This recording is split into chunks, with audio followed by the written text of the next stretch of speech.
All right, everybody. I'll talk about the advantage of being all in for the Free Leads podcast for a financial media biz, of course. So look, 1440, I think they make $1 million plus per employee. They have 27 employees. That's what the guy said. We're going to take him at his word. Um, but you don't really want to drive to New York, take the bus to New York every month, in my opinion, meet with Chase Bank or something. Maybe you do. Maybe I do. I don't know. Um, I also just can't imagine reading this myself, but I guess that's not really the point, is it? It's the same topics that I would listen to in podcasts, like a Theo Von podcast, you know, um, Joe Rogan. Occasionally I'll listen to that. Um, I get it.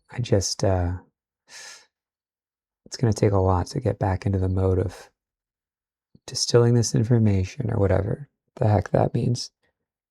Like, I don't really get it, actually. You go to the New York Times and then you just link to their articles.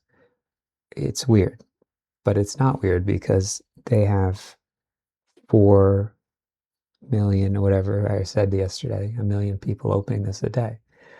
Um, which, side note, as far as brand people deals, that's great, right? In partnership with, I don't even know what that means actually, but these are obviously the ads, right? It's the same ads as other newsletters,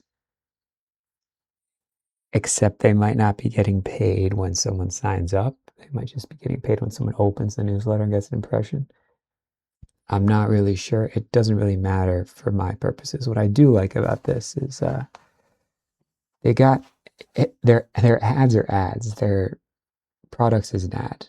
They're using ads to grow their products, to grow their team. I mean, they can hire people from this thing. They can get customers, people who uh, pay them to put their ads in their letter through this thing. Anything they want to do, they can say it in this one thing. It's a recruiting tool. Now, is that the case with like not a daily newsletter, but like multiple different daily newsletters? Maybe, maybe not. I mean, who is really reading this? That's what I don't understand. Right? I mean, I get that they're opening this and they might be clicking these links, but as far as reading, they might say, "Oh, gold's exciting. I need some gold." Click on that, but I don't understand. Like, who cares about this one particular company? I could be wrong, you know.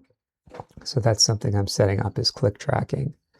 Uh, Not really setting up. I just was monkeying around with this for like an hour or something, setting up an API to send a Supabase, whatever, using this thing to make a call.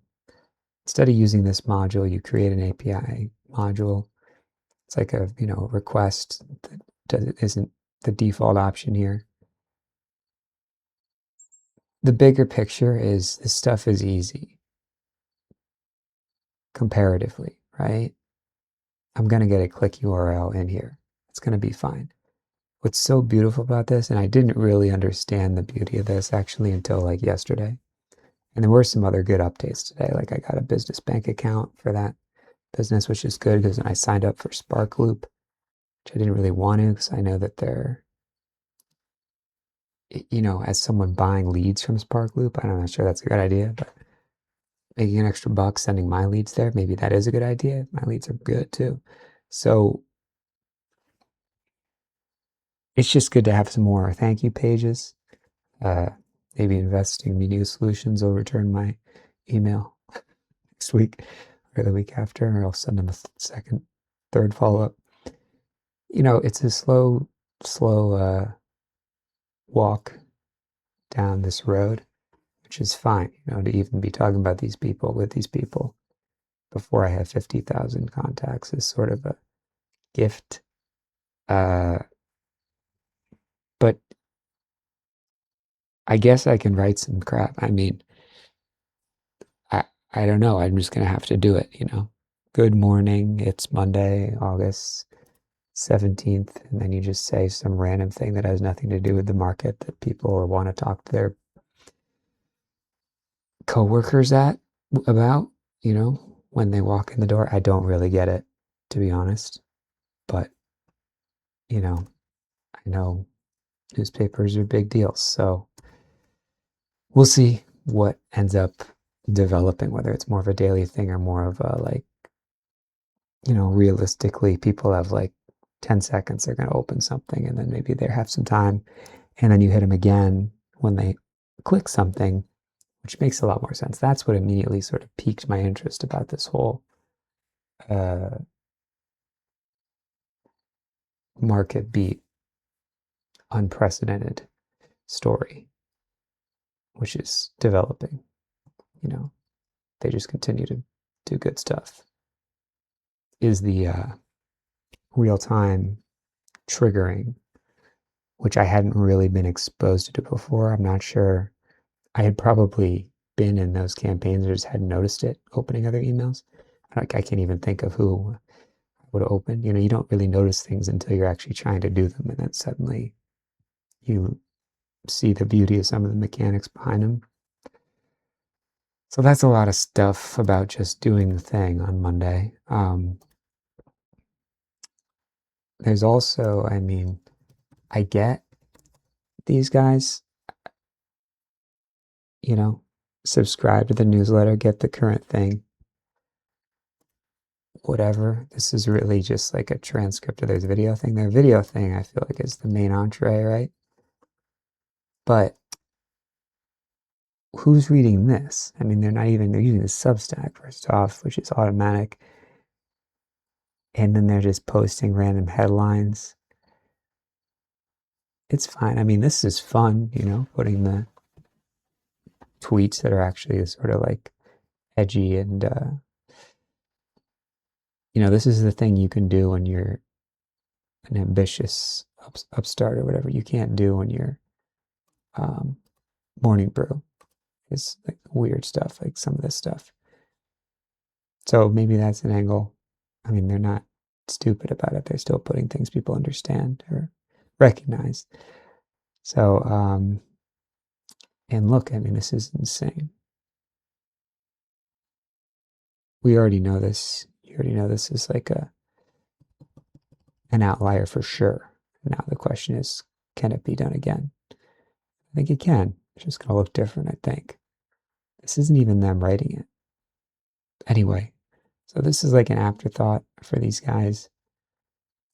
This is not really, you know, it is honestly, it's interesting to me. It's just not interesting to.